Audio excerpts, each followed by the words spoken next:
seperti apa ya Bapak Ibu ya? Nah, ini nanti biasanya kalau saya masih di zaman-zaman pendidikan guru penggerak, di calon guru penggerak ini biasanya ada pada pembelajaran berdiferensiasi ya Bapak Ibu ya. Nah, semuanya pasti sudah kenal. Nah, saat ini, nah hari ini nanti, nah kita akan mendengarkan praktik baik dari teman-teman belajar kita yang nanti akan menuju ke pembelajaran berdiferensiasi, tapi kita fokus pada asesmen awal pembelajaran. Nah, sekarang kita akan berkenalan dengan para teman belajar kita yang luar biasa. Yang pertama ada Bapak Riko. Halo Bapak Riko. Ya, halo Pak Gus, selamat malam Pak Gus, Selamat selamat malam Bapak malam Bapak Riko. Ibu, hebat Inggih. semuanya. Bapak Riko silakan kenalkan. Mungkin ada di sini Bapak Ibu pesertanya mungkin ternyata tetangga Pak Riko ya. Silakan Pak Riko mengenalkan diri. Oke, Bismillahirrahmanirrahim. Assalamualaikum warahmatullahi wabarakatuh. Selamat malam Bapak Ibu semuanya. Selamat malam Bapak Agus. Selamat malam. Ya, jelas kedengaran suara saya Pak Gus. Nggih, jelas. Oke. Alhamdulillah. Oke. Oke, Pak Riko siap. guru SMA nggih? Alhamdulillah saya berdinas di SMA Cenana Pekanbaru, Provinsi Riau, dan untuk mata pelajaran yang saya ampu itu mata pelajaran seni budaya, khusus untuk yang seni rupa. Keren. Pak, saya juga suka gambar loh, Pak. Kita Oh, sefrekuensi, Pak. oke, sip, mantap. Nanti Oke, kita bisa oke. sama-sama belajar, bagus. Siap. Oke, terima kasih Pak Riko. Ya, sama-sama Nah, bagus. yang kedua kita ada Ibu Yuli. Nah, teman belajar kita yang kedua adalah Ibu Yuli. Ibu Yuli, selamat malam. Malam Pak Agus Ibu semuanya. Yuli, silahkan memperkenalkan diri Ibu Yuli kepada Bapak Ibu semuanya. Ya, baik, terima kasih atas kesempatannya kawan-kawan belajar semua dari Sabang sampai Merauke. Nama saya Yuli Purwita Andrianti. Saya guru di SMP, mengajar mata pelajaran PPKN. Itu aja sih singkatnya. Oke, siap. Nanti kita ngobrol-ngobrol lagi ya Bu Yuli ya. Masih Siap, banyak ceritanya. siap. Siap. Dan yang ketiga kita ada Ibu Dina. Halo Ibu Dina, selamat malam. Selamat malam Pak Agus. Oke, Bu Dina silakan memperkenalkan diri. Iya, terima kasih. Assalamualaikum warahmatullahi wabarakatuh. Selamat malam teman-teman belajar semuanya. Perkenalkan, nama saya Dina Dwi Nurnitasari. Saya berasal dari SDN 1 Karangan, Kecamatan Balong, Kabupaten Ponorogo, Jawa Timur. Oke, Bu Ya. Dina ngajar kelas berapa saat ini? Saya ngajar kelas 6, Pak Agus. Oh iya, saya juniornya, saya kelas 5. Oh. Oke, terima kasih Bu Dina. Ya, Nah, sama-sama. oke. Nah, berikutnya Bapak Ibu peserta, Bapak Ibu guru hebat, saya ingin tahu nih pengalaman atau pengetahuan Bapak Ibu guru terkait asesmen awal pembelajaran. Coba Bapak Ibu ya, tuliskan atau ceritakan atau apapun, beri tanggapan, beri pendapat tentang asesmen awal pembelajaran. Apakah Bapak Ibu sudah pernah melaksanakan asesmen awal pembelajaran? Ayo, bagaimana Bapak Ibu melaksanakannya? Coba silakan tuliskan di kolom chat. Oh, belum pernah. Oke, belum. Oh ya, belum pernah. Oh, ada yang sudah pernah. Oke, ya. Sudah dengan pengamatan. Sip. Belum pernah, belum pernah. Oh, banyak yang belum ya Bapak Ibu ya. Wah, tepat sekali kita di sini kedatangan teman-teman belajar kita yang luar biasa dan beliau-beliau sudah pernah melaksanakan asesmen awal pembelajaran. Nanti kita akan tanya-tanya, bagaimana sih atau seperti apa asesmen awal pembelajaran itu. Iya, ada asesmen awal untuk mengenali potensi siswa, betul, Inggih. Nah, oke, baiklah Bapak Ibu. Nah, sudah nggak sabar nih saya pengen nanti menyimak paparan praktik cerita dari teman-teman belajar kita kali ini. Wah, saya siap menduplikasi nanti kalau misalnya cocok untuk kelas saya. Oke, baiklah Bapak Ibu, selanjutnya kita akan menyimak bersama praktik asesmen awal pembelajaran versinya Pak Riko. Oke, Pak Riko sudah siap? Insya Allah siap. Oke, baiklah Pak Riko, waktu dan tempat saya persilahkan. Silakan Pak Riko.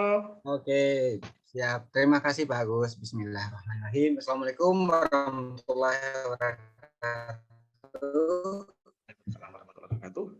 Apakah suara saya jelas terdengar Bapak Ibu? Iya, jelas terdengar, Pak. Siap, silakan, Pak. Jelas terdengar ya? Oke, Oke, siap. oke. Ini tanpa basa-basi aja, mungkin kita langsung aja ya Pak Agus ya. Oke, ini asesmen awal dalam proses pembelajaran seperti yang saya sampaikan tadi. Saya mengajar untuk mata pelajaran seni rupa Bapak Ibu. Jadi di dalam pembelajaran seni rupa yang saya lakukan, asesmen awal ini sangat penting kita lakukan untuk melihat bagaimana kondisi awal baik dari segi non kognitifnya siswa atau dari segi kognitifnya siswa, kemampuan dari siswa untuk memahami materi yang nantinya mungkin akan kita sampaikan. Bisa jadi siswa kita itu udah memahami apa yang akan kita sampaikan. Nah, ini juga penting. Yang tujuan nanti dari asesmen ini Bapak Ibu, yang untuk non kognitif, yang untuk asesmen awal ini untuk mengetahui kesejahteraan psikologis, sosial emosi siswa, kemudian mengetahui aktivitas belajar di rumahnya seperti apa, kemudian mengetahui kondisi keluarga siswa, mengetahui latar belakang pergaulannya seperti apa siswa ini, dan mengetahui yang paling penting juga adalah gaya belajar dan karakter serta minat peserta didik kita. Nah, kemudian untuk di asesmen awal yang di kognitifnya Bapak Ibu, kita perlu melihat yang tujuannya nanti ini akan dapat mengetahui capaian kompetensi siswa. Ini sudah sejauh mana yang mereka pahami tentang materi yang nantinya akan kita sampaikan. Kemudian menyesuaikan pembelajaran di kelas dengan kompetensi rata-rata, ya kita nanti akan menyesuaikan. Kemudian memberikan kelas remedial atau pembelajaran tambahan kepada siswa yang kompetensinya misalnya di bawah rata-rata. Dan ini Bapak Ibu bisa kita lakukan di kelas apakah di reguler ataupun di kelas khusus. Oke, lanjut Mas Agus.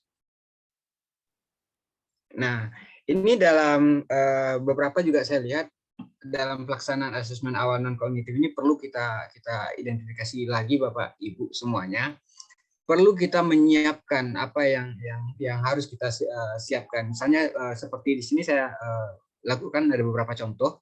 Misalnya bagaimana perasaannya, bagaimana perasaan anak ketika belajar mereka di rumah, kemudian apa hal yang tidak menyenangkan ketika mereka belajar di rumah atau di sekolah, kemudian apa harapan-harapannya. Dan ini biasanya Bapak Ibu di dalam kelas kita coba di pertemuan awal. Ya, di pertemuan awal proses pembelajaran di dalam ruangan ataupun di luar ruangan. Nah, untuk pelaksanaannya sendiri Bapak Ibu bisa jadi kita minta kepada anak nih dengan cara bercerita, dengan cara menggambarkan atau dengan cara menulis. Dan ini adalah hal-hal yang sederhana yang kita kasih juga kebebasan buat peserta didik kita untuk bagaimana dia bisa menyampaikannya secara baik. Dan kalau misalnya ada anak kita yang ya sanggup untuk menggambar itu, ya udah silakan mereka untuk menggambar itu kan. Kemudian juga ada beberapa di antara anak didik kita yang memang dia suka untuk menulis, ya kita kasih kesempatan. Nah, dari situ kita lakukan tindak lanjut, kita bisa lakukan identifikasi siswa dengan emosi negatif dan dilakukan diskusi 4 mata. Mungkin dari gambar atau dari cerita atau dari menulis itu yang perlu kita tindak lanjuti. Mungkin perlu juga kita lakukan komunikasi dengan guru BK jika ada hal-hal yang mungkin terkendalanya seorang siswa dalam proses pembelajaran. Gitu juga di dalam kegiatan pembelajaran di seni rupa bagi saya, itu misalnya yang jadi permasalahan kadang-kadang ada beberapa di antara anak didik itu yang menganggap, Pak, wah ini untuk melukis ini biayanya mahal Pak, lukisannya, kanvasnya, cat dan segala macamnya itu mahal Pak, ada nggak solusi lain? Kira-kira bisa kita cari bersama-sama. Nah, lanjut Mas Agus.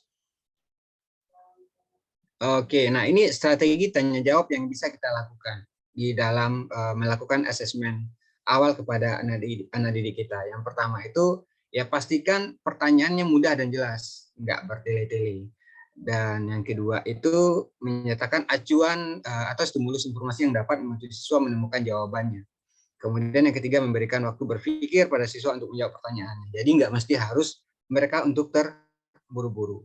Saat siswa menjawab itu kita berikan penguatan kepada mereka, kemudian berikan pertanyaan lanjutan untuk menggali lebih dalam jika ingin ada sesuatu yang pengen kita gali lagi, kemudian mengembalikan fokus jika pertanyaan mulai menyimpang dari apa yang kita inginkan.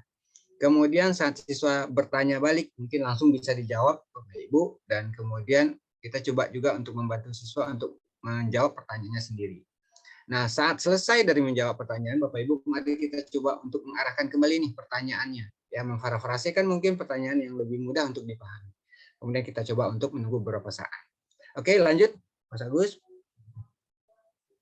Nah, sebenarnya dari tujuan mendiagnosis kemampuan dasar siswa dalam topik sebuah pembelajaran, kegiatan dapat dilakukan di awal dan di akhir pembelajaran. Setelah membahas topik tersebut berupa asesmen formatif ataupun sumatif. Nah, ini disebut dengan asesmen awal kognitif, ya, asesmen awal kognitif. Yang tadi itu lebih kepada non kognitifnya, yang sekarang ini lebih kepada kognitif. Nah, catatan penting yang perlu juga kita perhatikan di yang kognitif ini, Bapak Ibu, guru melakukan asesmen ini untuk menyesuaikan tingkat pembelajaran dengan kemampuan siswa, bukan untuk mengejar target kurikulum. Nah, ini yang paling penting sekali nih Bapak Ibu. Kadang-kadang kita ngasih materi kepada anak, ternyata anak masih belum memahami tahap atau rangkaian awal dari apa yang akan materi yang akan disampaikan. Dan ini perlu kita melihat kemampuan anak-anak kita. Lanjut, Bapak Ibu. Nah, ini persiapan untuk yang asesmen awal yang kognitif. Kita membuat jadwal asesmennya kapan. Pastinya ini biasa dilakukan di awal pembelajaran, apakah itu di dalam kelas ataupun di luar kelas. Kemudian kita coba untuk mengidentifikasi asesmen sesuai dengan topik yang menjadi acuan tetap kepada acuan pembelajaran topik yang akan dibahas. Misalnya nih kalau kayak saya di seni rupa itu misalnya belajar tentang seni lukis. Nah, dari seni lukis itu kita sesuaikan nih materi asesmennya kira-kira apa nih? Apa yang mereka ketahui tentang seni lukis. Kemudian alat-alat apa sih yang mereka udah ketahui untuk seni lukis selain daripada hal-hal yang umum, alat-alat yang umum, misalnya selain daripada kuas atau kanvas, kira-kira apa lagi? Nah, mungkin dari situ kita bisa menggali juga kemampuan anak didik kita, pemahaman awalnya terhadap seni lukis tersebut. Kemudian kita coba untuk menyusun pertanyaan. Kalau misalnya kita mau untuk membuat asesmen lebih detail lagi, yaitu dengan membuat 3 pertanyaan sesuai dengan capaian pembelajaran, 5 pertanyaan dengan topik, 1 kelas di bawahnya, 2 pertanyaan dengan topik, 2 kelas di bawahnya. Nanti mungkin ini secara detail bisa disampaikan oleh Bu Dina mungkin ya untuk selanjutnya. Nah, catatan asesmen untuk asesmen diberikan kepada seluruh siswa yang mempelajari materi, baik kepada siswa yang reguler maupun siswa yang berkebutuhan khusus. Dan ini kita bisa laksanakan Bapak Ibu di awal pembelajaran itu selama paling lama ini 30 menit ini bisa kita lakukan di dalam kelas atau di luar kelas Bapak Ibu. Lanjut.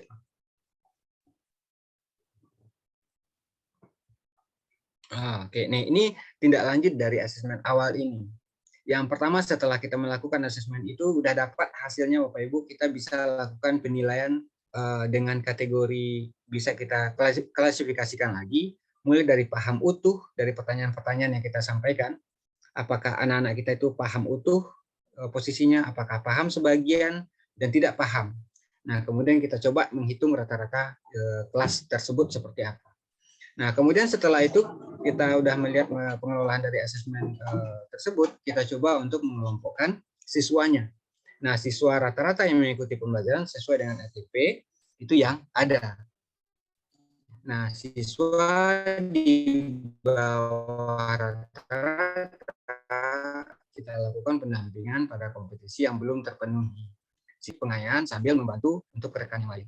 Mohon maaf Bapak Ibu, apakah masih bisa mendengar suara saya? Masih Pak, masih.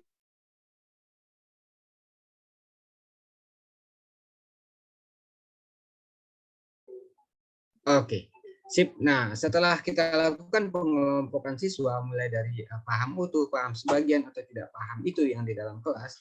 Nah, di sini mungkin nanti akan lebih lanjut juga akan dijelaskan lebih lanjut nanti dari narasumber berikutnya itu pembelajaran berdiferensiasi.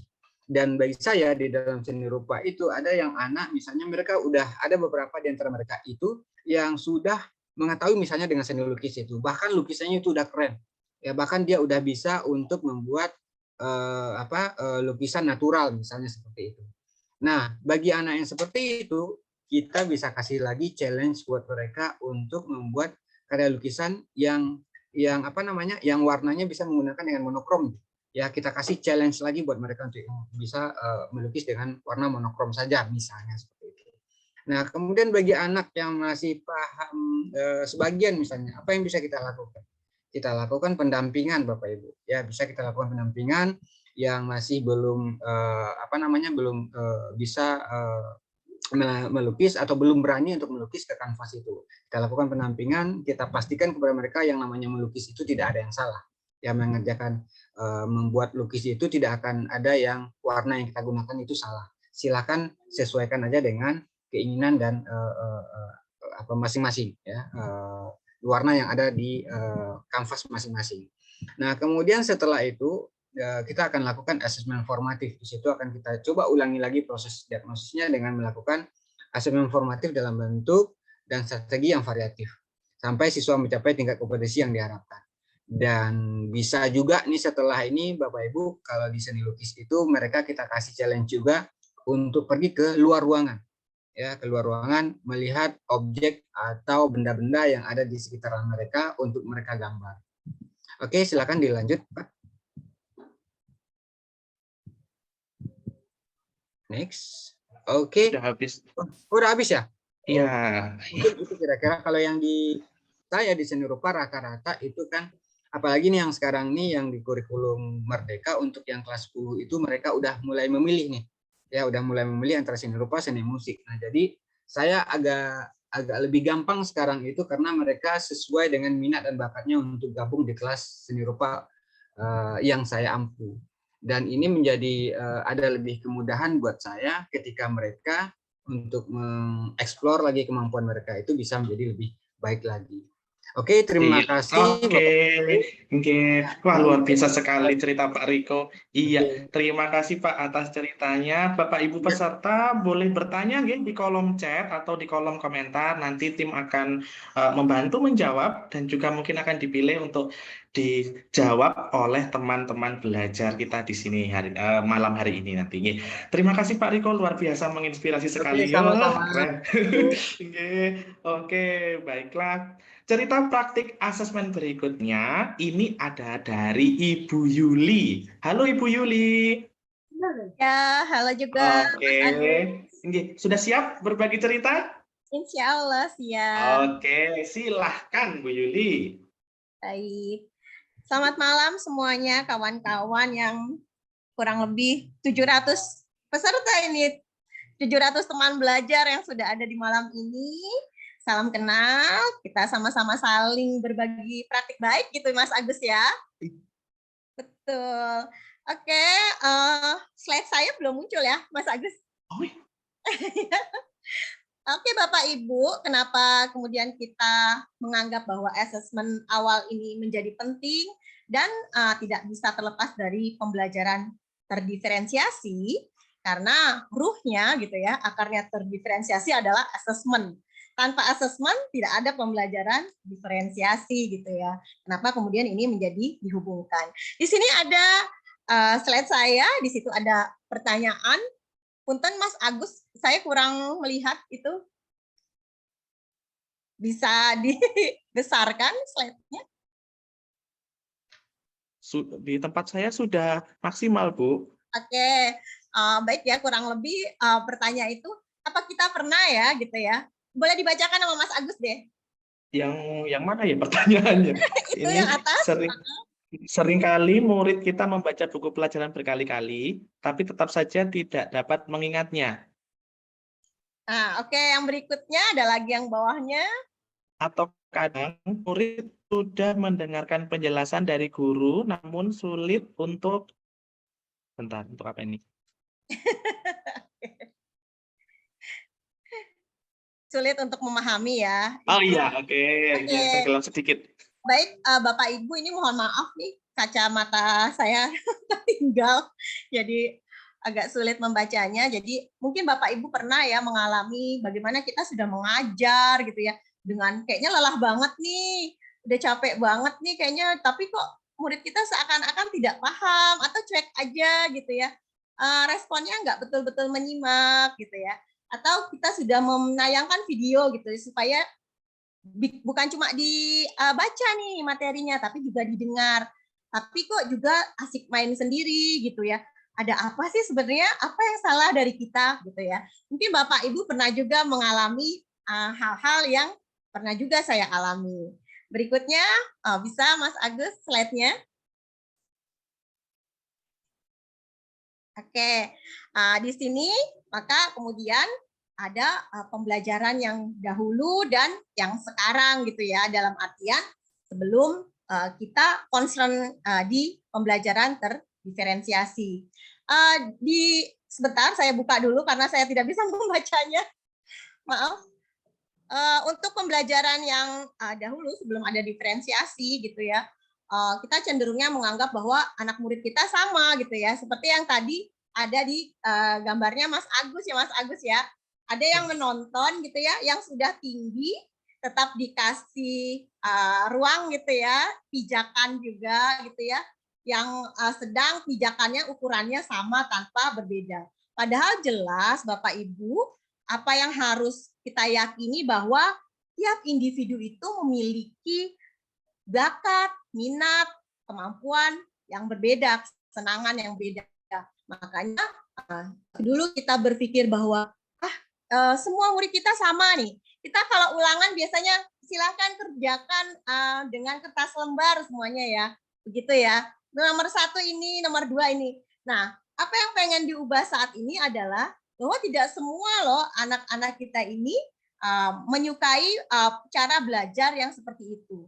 Apa yang mereka ekspresikan misalnya bisa dengan gambar gitu ya, dengan visualisasi, dengan drama gitu ya, bermain peran seperti itu. Sehingga gitu ya, dengan kita memetakan gitu, kita bisa tahu nih mengelompokkan anak-anak yang suka mendengar gitu ya, modelnya kinestetik gitu ya, auditori ya, atau visual, itu bisa kita ketahui lewat gaya belajar. Nah, di sini untuk apa sih kebutuhan itu gitu ya, memetakan. Di sini kita akan menyesuaikan dengan RPP yang kita buat. Sehingga dari kita sudah memetakan, kita bisa membuat nih metode yang kita mau pakai nanti selanjutnya mau pakai apa sih gitu ya. Nah, strategi belajarnya bagaimana sih? Tanpa pemetaan gitu ya, kita nggak akan pas. Kalau dulu kita bikinnya, kita bikin strategi dulu, bikin model pembelajaran sendiri dulu. Nanti dipas-pasin nih di kelas, pokoknya sesuai apa enggak gitu ya. Yang penting kita sudah buat. Nah, ini dibalik Bapak Ibu. Kita memetakan dulu, kita melihat dulu prosesnya gitu ya. Makanya dinamakan assessment awal gitu ya. Kita lihat dulu prosesnya, kira-kira kelas ini seperti apa ya? Cocoknya kalau saya di kelas ini mengajarnya dengan metode pembelajaran seperti apa ya gitu ya, sehingga menjadi menarik.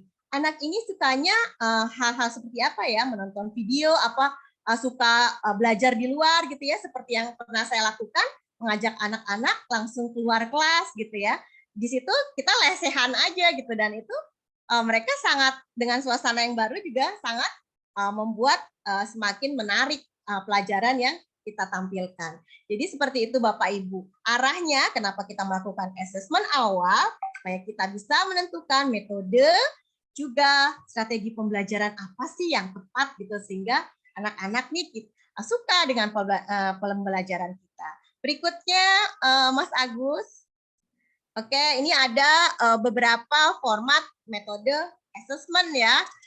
Di sini salah satu yang saya contohkan ya, misalnya saya karena ini asesmen awal di kelas 7, Bapak Ibu jangan kemudian berpikir, ini saya cerita dulu ya Bapak Ibu, saya dulu pernah mewakili Jawa Barat gitu ya, di kelas di P4TK, PPKN, dan IPS, itu belajar tentang pembelajaran terdiferensiasi.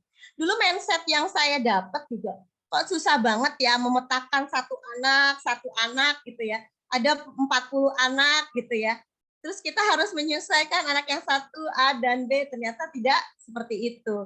Di dalam memetakan itu sudah dikelompokkan. Makanya ketika ada gaya belajar visual, auditory gitu ya. Kemudian ada kinestetik gitu ya. Itu ada 3 kelompok aja gitu. Jadi itu dari sana istilahnya udah dari pakarnya, sudah dari kalau kita pakar diferensiasi gitu ya. Praktisinya misalnya Tomilson gitu ya. Itu sudah ditentukan memang cuma kelompoknya 3 belajar itu loh gitu. Jadi kita nggak berpikir, kita mau cari yang mana lagi sih, mau yang lain lagi gitu, sehingga setiap anak itu berbeda gitu. Kita tinggal mengelompokkan yang visual mana gitu ya, kinestetik mana, sehingga itu menjadi sesuatu yang masuk akal. Dari yang P4TK PKN IPS saya ikut diklat itu ya Mas Agus, kemudian saya melakukan pengimbasan, itu mulai terbuka tuh. Oh ternyata pembelajaran diferensiasi ini pembelajaran yang masuk akal Bapak Ibu. Jadi kalau kita nggak masuk akal gitu, kita jadi repot ya, ke sana, kemari gitu ya. Nah itu sama sekali bukan pembelajaran berdiferensiasi. Apa kita hubungkan lagi nih dengan asesmen awal? Ketika tadi Mas Agus bilang praktik baik asesmen awalnya apa sih gitu ya. Terus kita memikirkan sesuatu yang sulit. Ketika saya waktu itu ngobrol gitu ya, kebetulan juga kemarin ikut belajar dari PMM gitu ya, dapat beasiswa dari Sekolah Cikal Bapak Ibu. Sekolah Cikal ini salah satu mitranya PMM juga dari Wardah Inspiring Teacher gitu ya. Mereka sudah punya gitu tenaga ini ya apa sih seperti asesor gitu ya untuk pemetaan gitu. Alatnya udah canggih gitu, metodenya udah canggih. Nah, kita berpikir kayaknya nggak mungkin nih kita memetakan gitu ya. Padahal dengan memetakan yang secara sederhana aja saya ngobrol gitu sama teman-teman. Misalnya sebelum pelajaran nih anak kita siap nggak sih untuk belajar gitu ya kondisinya. Kita amati gitu ya dengan tepuk tangan saja misalnya. Nah, tepuk tangan 1 gitu ya. Nanti gurunya mengamati, oh ini nggak konsen nih belum tepuk tangan. Itu juga udah termasuk asesmen awal misalnya seperti itu. Itu ininya ya Bapak Ibu, mudahnya gitu ya. Saking mudahnya bagaimana kita bisa melakukan asesmen awal sehingga jangan terlalu rumit dipikirkan. Nah, kemudian yang perlu ditindaklanjuti adalah kadang-kadang kita merasa melakukan asesmen nih Bapak Ibu, tapi kita lupa untuk mencatat gitu ya. Kita lupa untuk melakukan yang namanya seperti portofolio ya. Biasanya kita oh ya gitu saya sudah melakukan pemetaan gitu ya di dalam proses belajar, tapi nggak ada datanya. Pas diminta mana datanya, si A ini seperti apa, si B nggak punya gitu. Itu kelemahan kita yang harus kita hindari, bahwa ketika kita assessment berarti kita sudah punya data nama murid, sudah punya istilahnya ya kolom-kolom apa yang akan dinilai. Jadi tinggal sambil proses belajar Bapak Ibu ya. Jadi ini tidak mengurangi waktu belajar sama sekali. Tinggal checklist gitu ya supaya mudah. Oke, berikutnya next. Karena ini ya teman-teman belajar kita akan mengefektifkan nanti di diskusi ya Mas Agus ya. Maka memang kita didesain gitu ya untuk bicaranya tidak terlalu banyak.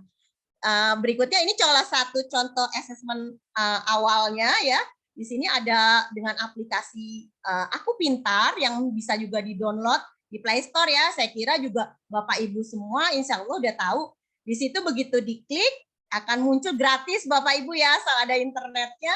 Kemudian kita bisa menentukan minat anak, bakat anak di Aku Pintar. Itu juga salah satu yang memudahkan. Biasanya kami bekerja sama juga dengan guru BK gitu.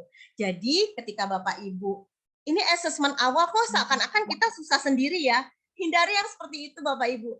Karena sebenarnya pembelajaran terdiferensiasi gitu ya, itu harusnya semua dari stakeholder sekolah itu termasuk pimpinan ini yang paling penting ya, itu harus bisa berkomunikasi dengan kita. Dalam artian apa? Ketika kita mengajukan RPP kan kita tanda tangan ya Bapak Ibu. Nah, di situ kita komunikasi nih. Oh, ini anak ini begini loh, Pak. Sehingga nanti sekolah juga bisa menyediakan fasilitas misalnya. Oh, ternyata anak-anak kurang nyaman nih belajarnya gitu ya.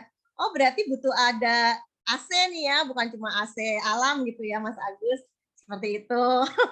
Ya, jadi semuanya harus dikomunikasikan dengan guru lain, dengan guru sebelumnya. Karena gini, kita seperti melakukan penelitian ya, Mas Agus, ada proses yang namanya triangulasi gitu ya. Kita mencek nih, mengulang. Kita udah dapat data nih ya Bapak Ibu asesmen. Tapi benar nggak sih yang kita data ini, yang kita assess ini gitu ya, akuntabilitasnya, validitasnya itu benar apa enggak? Nah itulah fungsi gitu ya teman-teman kita, teman-teman sejawat, kawan-kawan BK yang spesialis ya, belajar tentang bagaimana pemetaan, itu juga harus dilibatkan sehingga ada feedback-nya. Oke Mas Agus, berikutnya. Waktu saya udah habis ya? Apa belum nih? Ya, 1 menit lagi, nggih. 1 menit lagi, oke. Ini udah nggak diburu-buru banget nih. Oke, ini terakhir saya masukkan foto anak murid saya juga putri saya ya, putri saya yang satu-satunya nih, baru satu maksudnya. Oke, sebagai tanda gitu ya Bapak Ibu bahwa pemetaan itu sangat penting Bapak Ibu, tidak lain gitu ya. Bagaimana kita bisa menghargai anak didik kita gitu ya. Karena di dalam pemetaan itu kita bisa memberikan ruang sebenarnya apa yang dibutuhkan anak didik kita. Seperti itu. Jangan sampai kita melakukan sesuatu yang salah membuat anak didik kita tergelincir menghadapi atau menjalani masa depannya. Seperti itu Bapak Ibu, di situ udah ada link-link yang bisa Bapak Ibu klik atau nanti saya share juga materi dari saya ya. Apa yang sudah saya lakukan itu nanti saya share di kolom chat. Terima kasih Mas Agus dan teman-teman belajar semua.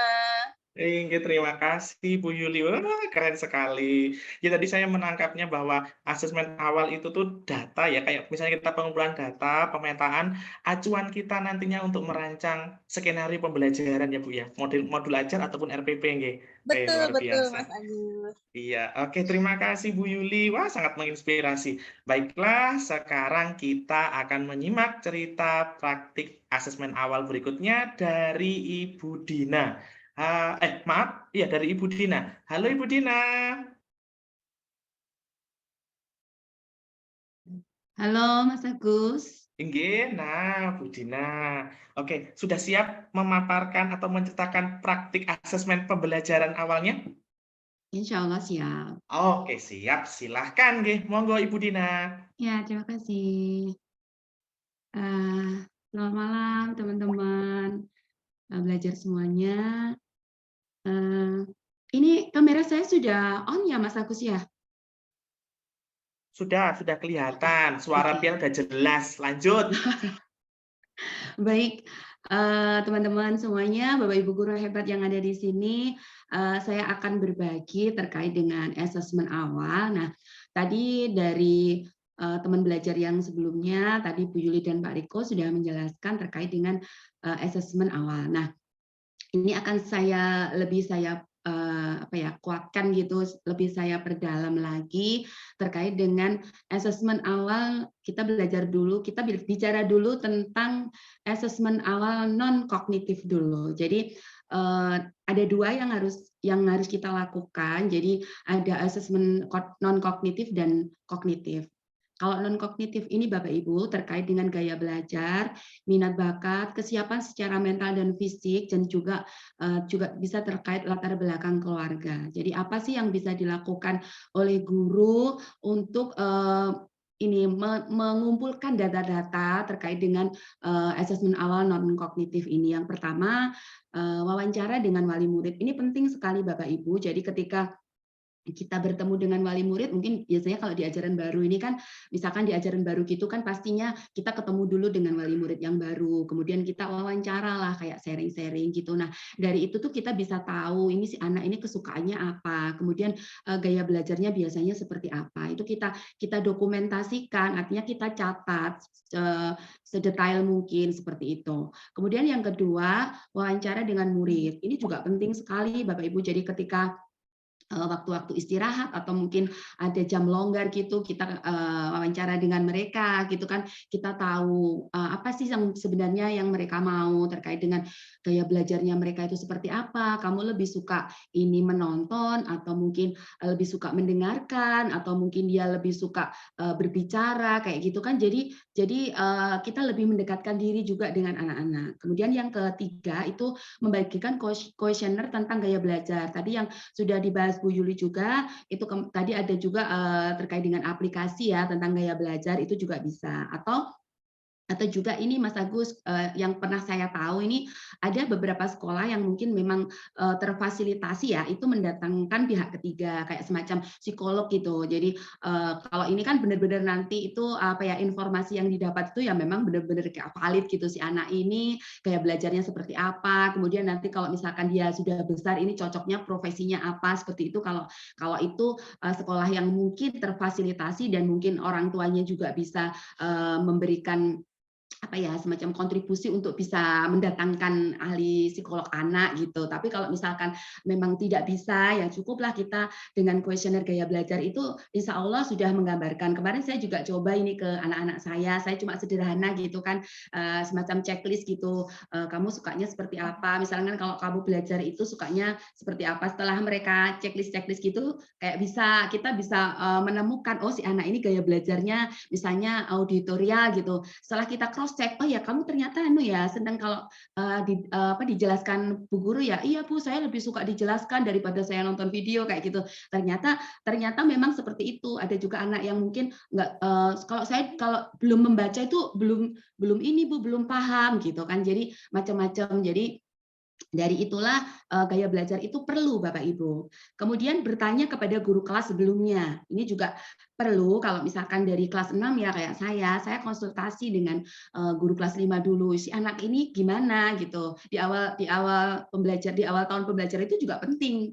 Karena kan mereka sudah 1 tahun dengan guru kelas bawah nih. Jadi kan guru kelas bawahnya ini udah tahu banyak tentang karakternya, sifatnya anak ini, kemudian kebiasaan-kebiasaannya kayak gitu. Jadi itu juga penting sekali kita bertanya kepada guru kelas sebelumnya. Kemudian tadi melibatkan pihak ketiga sudah saya bahas juga. Kemudian ini yang mungkin agak out of the box ya, membuat sebuah permainan Mas Agus ya. Jadi kayak kegiatan lain yang di sini tuh mengetahui kesiapan fisik mental murid sebelum pembelajaran. Misalnya kayak permainan yang biasa saya lakukan itu kayak saya buatkan emoticon, nanti ada praktik baik saya nanti yang akan saya bagikan. Jadi kayak enjoy aja gitu kan, pagi sebelum anak-anak pembelajaran itu kita kayak ayo ditunjuk nih emoticonnya apa, lagi seneng atau lagi apa gitu, terus nanti anak-anak kayak mencet emoticonnya gitu kan. Itu kayak kalau itu sih kreativitas kita masing-masing ya Mas Agus. Jadi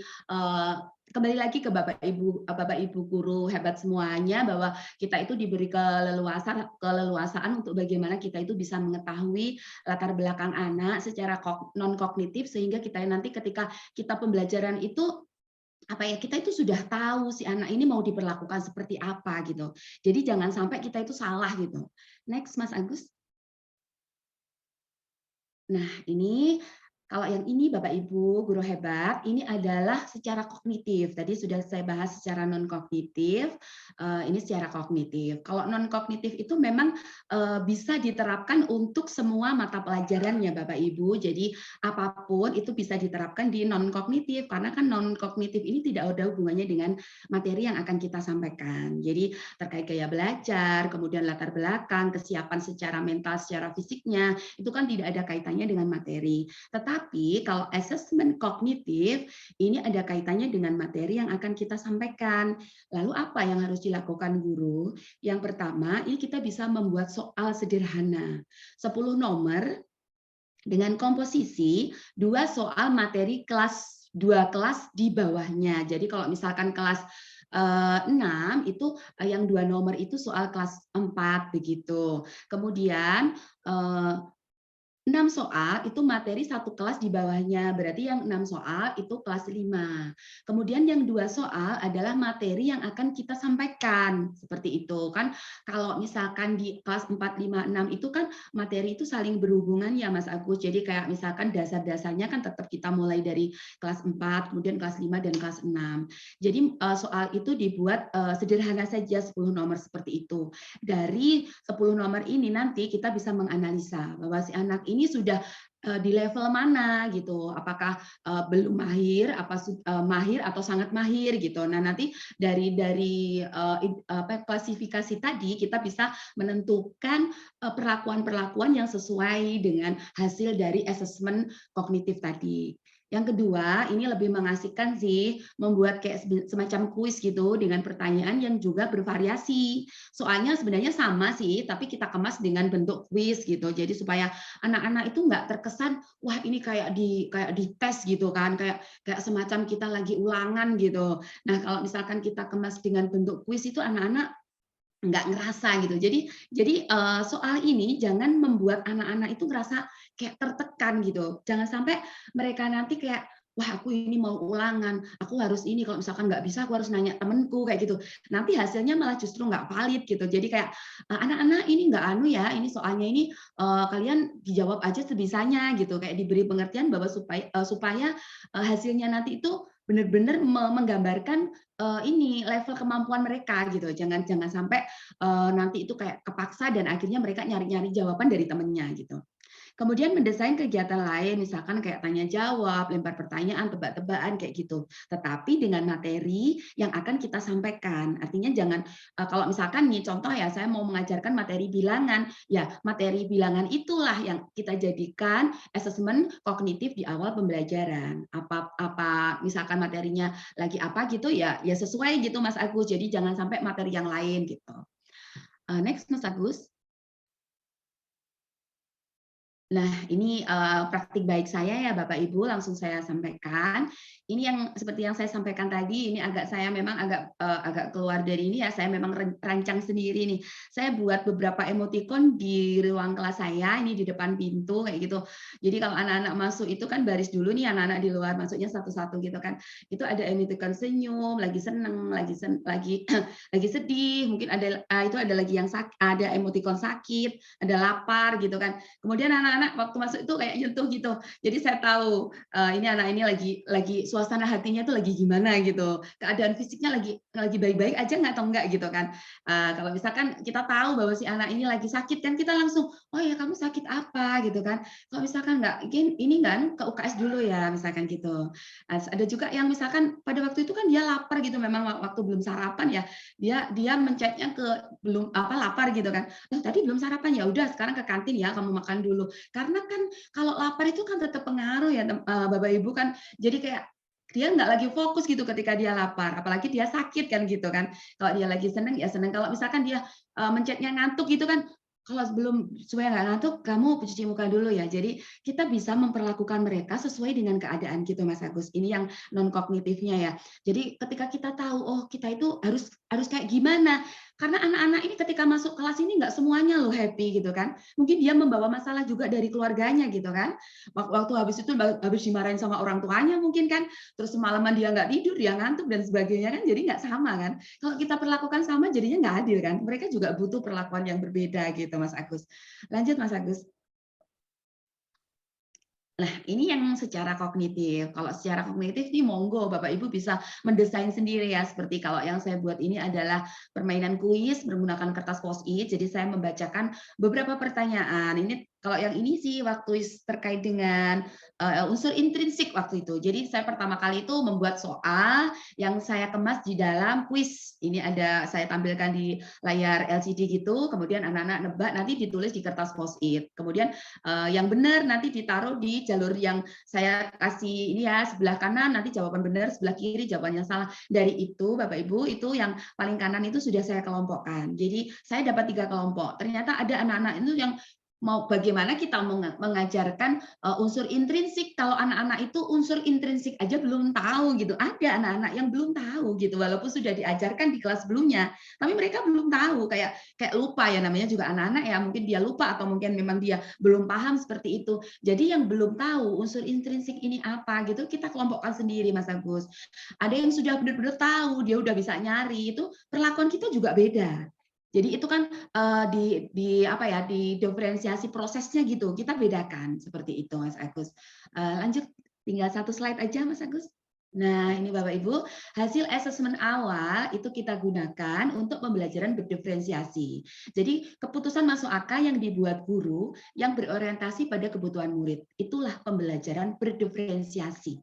Jadi keputusan-keputusan ini harus masuk akal Bapak Ibu, jangan asal gitu kan. Nah, supaya masuk akal, kita harus asesmen awal dulu. Jadi biar apa yang kita lakukan itu sesuai dengan kebutuhan murid, begitu. Jadi ada asesmen konten, diferensiasi konten, itu apa yang dipelajari murid itu bisa berbeda-beda Bapak Ibu.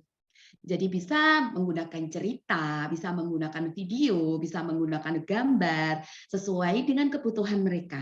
Kemudian ada diferensiasi proses. Proses itu adalah bagaimana cara murid mempelajarinya. Bisa dengan dia bekerja secara kelompok, bisa juga dengan bekerja secara mandiri, bisa dia belajar di luar kelas, bisa di dalam kelas. Jadi itu adalah proses mereka belajar. Itu juga bisa didiferensiasi sesuai dengan apa yang mereka butuhkan. Kemudian produk, diferensiasi produk ini adalah bagaimana murid menunjukkan apa yang telah dipelajarinya. Jadi bisa dari hasil akhirnya mereka itu juga tidak bisa kita samakan. Mungkin mereka mau menunjukkan hasilnya dengan gambar juga boleh, dengan cerita juga boleh, dengan Canva juga boleh, dengan mind map juga boleh. Jadi itu terserah mereka. Kalau itu asik, mereka itu senang, maka apa yang mereka hasilkan itu juga akan mewakili diri mereka sendiri. Jadi kan nggak harus sama ya Mas Agus, jadi produk pun juga tidak harus sama. Mungkin waktu saya habis ya Mas Agus ya. Iya, oke. Inggih. Terima kasih Bu Dina. Terima kasih. Luar biasa. Jadi Iya. membuka wawasan. Saya juga tadi ngelihat Bu Dina yang emoticon itu, saya juga pernah. Ternyata emoticon kayak gitu juga asesmen awal ya Bu ya. Berarti saya nggak salah melakukannya. Yes. Oke, udah ada penguatan nih dari teman-teman belajar. Oke, Bapak Ibu, sekarang kita masuk ke sesi tanya jawab bersama peserta. Nah, di sini tim sudah mengumpulkan atau memilih ya pertanyaan yang ada di Slido. Di sini ada 3 pertanyaan. Ya, untuk pertanyaan pertama, apakah hasil asesmen awal dapat dijadikan acuan untuk menentukan kelompok semua mata pelajaran? Nah, ini mohon Ibu Dina. Nah, Ibu Dina, maaf guru SD nggih. Nah, ini menyangkut semua mata pelajaran nih. Apakah asesmen itu bisa ya? Coba Bu Dina kasih pencerahan kepada kita nggih. Monggo. Baik, kalau terkait dengan asesmen awal, apakah bisa mencakup semua pelajaran? Tadi sudah sedikit saya singgung ya Mas Agus ya. Tergantung nih asesmennya, asesmen kognitif apa non-kognitif. Kalau non-kognitif, ini kan dilakukan di awal tahun pembelajaran nih Bapak Ibu ya. Bisa kita lakukan di awal tahun pembelajaran juga, bisa juga seperti yang saya lakukan tadi di awal pembelajaran setiap harinya gitu untuk mengetahui keadaan siswa di hari itu. Kalau terkait dengan gaya belajar, minat bakat, latar belakang keluarga, itu kan di awal tahun pelajaran. Nah, untuk hasil dari asesmen non-kognitif, itu bisa digunakan untuk seluruh mata pelajaran Bapak Ibu. Jadi juga bisa digunakan oleh seluruh guru nih, misalnya guru kan kalau di SD ada mapel agama, juga ada mapel olahraga ya, PCOK itu juga bisa kita gunakan sekalian nih, sekali asesmen bisa digunakan untuk Bapak Ibu guru yang lain gitu. Kalau yang non kognitifnya begitu, karena kan terkait dengan gaya belajar kan pastinya anak-anak ini tidak berubah-ubah gitu kan Mas Agus ya, kecuali yang secara fisik tadi ya, secara fisik, secara mental itu memang kita harus kayak setiap hari kita memang harus mendiagnosa, karena kan mungkin hari ini anak-anak lagi nggak semangat, besoknya udah semangat lagi, mungkin hari ini sehat, mungkin besoknya sakit, kan kita nggak tahu kalau itu. Nah, itu bisa digunakan untuk setiap mata pelajaran. Tetapi Bapak Ibu, kalau asesmennya itu asesmen secara kognitif, itu dilakukan setiap awal kita mau memberikan materi baru Bapak Ibu. Jadi tidak setiap hari ya, jadi kan pastinya kadang kan hari ini dengan besok materinya masih tetap sama nih, misalkan hari ini terkait dengan unsur intrinsik sebuah cerita, misalkan hari ini belum selesai kan kita lanjut besok kan gitu. Jadi kan besok nggak perlu lagi kita asesmen lagi karena kan materinya sama gitu. Jadi kalau misalkan sudah mau ke materi yang baru berarti kita asesmen lagi. Kalau mata pelajarannya baru berarti kan juga asesmen lagi gitu. Jadi kalau yang kognitif tidak bisa digunakan untuk setiap semua mata pelajaran. Begitu Mas Agus. Iya, berarti karena kan materinya beda-beda ya Bu ya. Beda-beda. Nah, betul. Iya. Oke, terima kasih Bu. Pertanyaan kedua, ini ada bagaimana cara menerapkan asesmen sesuai dengan karakter siswa yang beragam. Nah, Pak Riko, bagaimana Pak Riko? Sekarang coba Pak Riko bantu kami untuk menjawab pertanyaan yang kedua.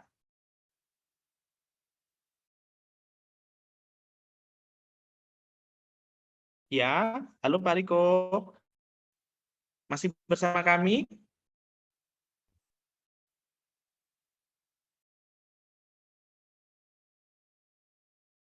Mungkin sepertinya gangguan gangguan sinyal atau mungkin bagaimana ya. Kalau Ibu Yuli, coba Ibu Yuli. Oke, baik Mas Nggih. Agus. Coba yang nomor 2, pertanyaan nomor 2 ini. Iya, kayaknya Bagaimana bisa cara Ibu ya. menerapkan asesmen sesuai dengan karakter siswa yang beragam? Ayo, Ya, coba Bu luar Yuli. biasa ya, Nggih. Bapak Ibu guru pertanyaannya ini.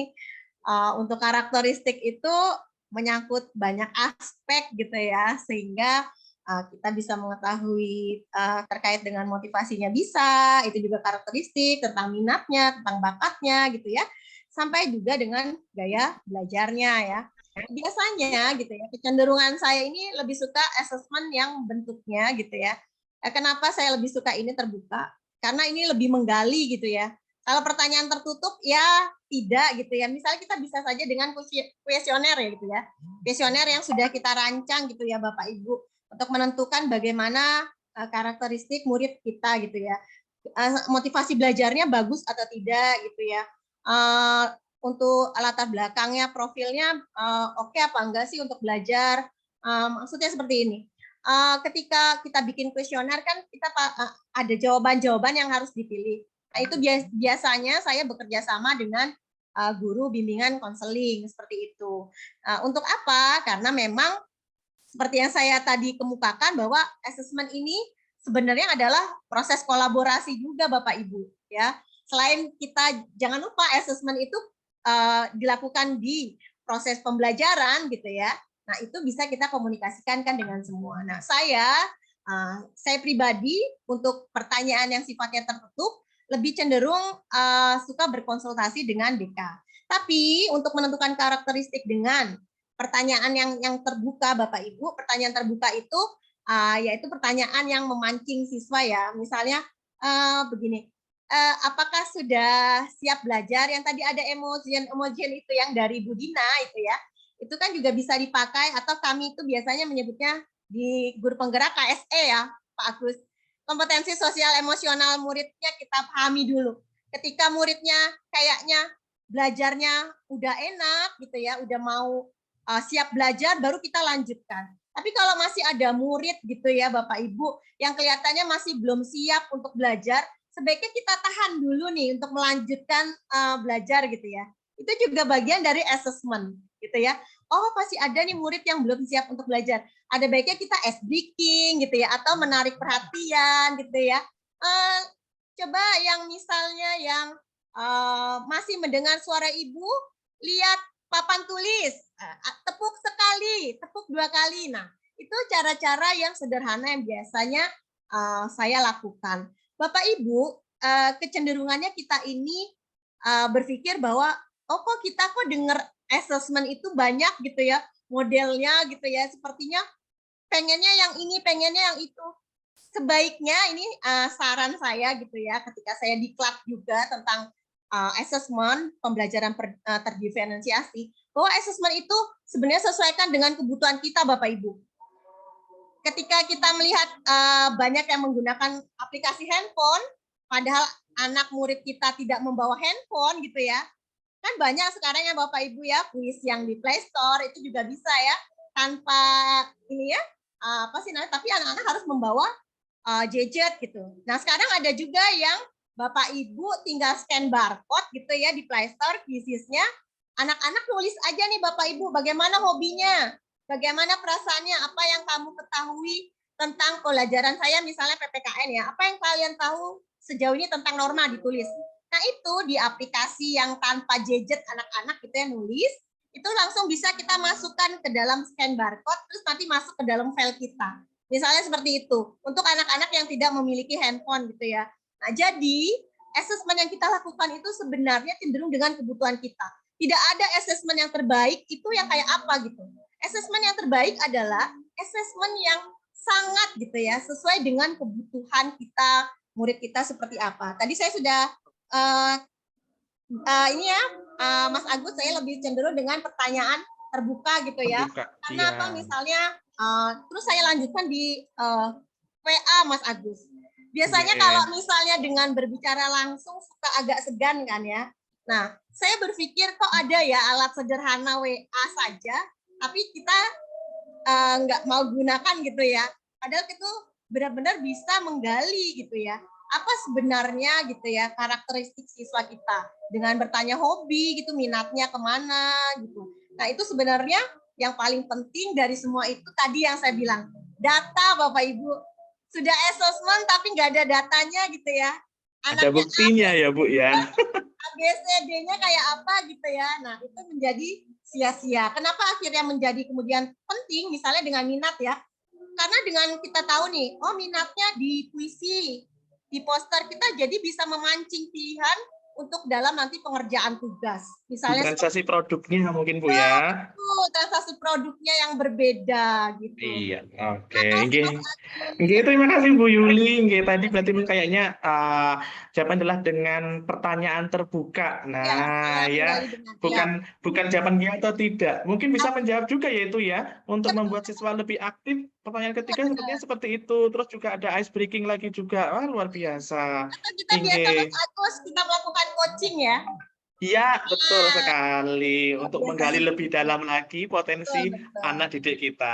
Oke, terima Ya. kasih Bu Yuli. Nah, berikutnya lagi ada pertanyaan dari kolom chat, nggih, Bapak Ibu semuanya. Nah, ini ada yang menarik juga dari kolom chat ini. Saya baca-baca lagi. Ada dari Ibu Dewi Ulfa. Nah, sama seperti saya ini. Alhamdulillah bertambah lagi ilmunya. Sebenarnya sudah pernah melakukan seperti wawancara, ngajak tepuk tangan. Ternyata itu asesmen awal. Benar, Bu. Saya juga baru tahu, Bu. Terbuka sudah wawasan kita sekarang. Oke, nah berikutnya dari peserta yang menuliskan di kolom chat, kita sudah memilih dari Pak Muhammad Zakaria. Apakah asesmen awal ini untuk setiap kali pertemuan ataukah hanya pada awal semester saja?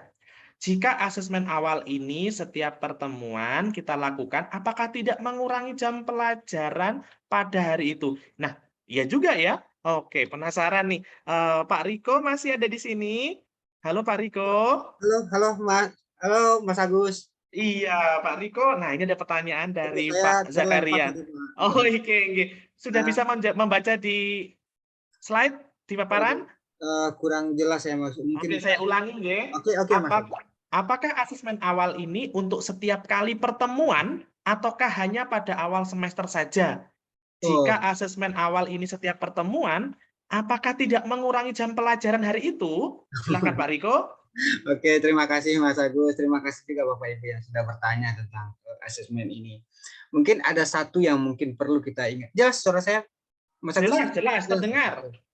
Yang penting dalam asesmen ini yang perlu kita ingat Bapak Ibu seperti yang sudah disampaikan sama Bu Yuli juga sama Bu Juni, yang namanya asesmen awal ini itu menyesuaikan tingkat pembelajaran dengan kemampuan siswa. Jadi bukan untuk mengejar target kurikulum. Nah, ini yang perlu kita tekankan dulu. Ya, jadi bukan hanya untuk sekedar untuk mengejar target pembelajaran apa yang akan kurikulum yang akan dicapai. Itu dulu yang perlu kita pahami dulu Bapak Ibu semuanya. Nah, kemudian kalau misalnya asesmen itu menghabiskan waktu, menurut saya juga tidak. Karena kita juga harus memahami dulu misalnya di asesmen non kognitif siswa, kita memaksakan materi kita untuk bisa sampai ke siswa kita. Ternyata dia dalam kondisi fisik mungkin bagus, tapi secara psikis dia nggak nyaman untuk belajar misalnya. Nah, ini juga perlu kita kondisikan dulu. Nah, misalnya salah satu cara yang bisa dilakukan seperti tadi ada emot, ya menggunakan emoticon, kemudian diajak untuk tepuk tangan dan sebagainya. Nah, itu juga perlu dulu dilakukan di awal Bapak Ibu. Nah, kemudian juga yang saya juga pernah udah lakukan juga salah satu juga asesmen yang membuat yang perlu juga untuk dilakukan kepada siswa di dalam kognitif itu betul apa yang disampaikan oleh Bu Yuli tadi, pertanyaan-pertanyaan terbuka itu sangat memancing yang membuka wawasan siswa yang bersifat kepada kontekstual yang sesuai juga dengan kehidupan mereka sehari-hari.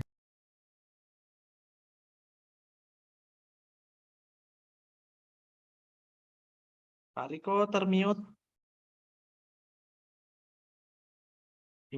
Halo Pak Riko.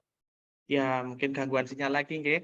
Nah, dari tadi mungkin bisa saya simpulkan bahwa asesmen awal mungkin bisa untuk awal semester, bisa juga untuk pertemuan, tapi mungkin untuk kayak kita memastikan tentang pengetahuan prasyarat dari peserta didik kita mengadakan asesmen awal untuk kita masuk ke materi baru. Itu mungkin ya Bapak Ibu ya. Oke, seperti tadi yang disampaikan oleh Bu Dina tadi. Nggih. Halo Pak Riko. Oh, aduh, ada terputus. Mohon maaf, Bapak. Mohon maaf, Iya. Bang. Tadi termute nggih. Oke, nggih terima kasih Pak Riko. Nggih, insyaallah sudah dirangkum sama tim.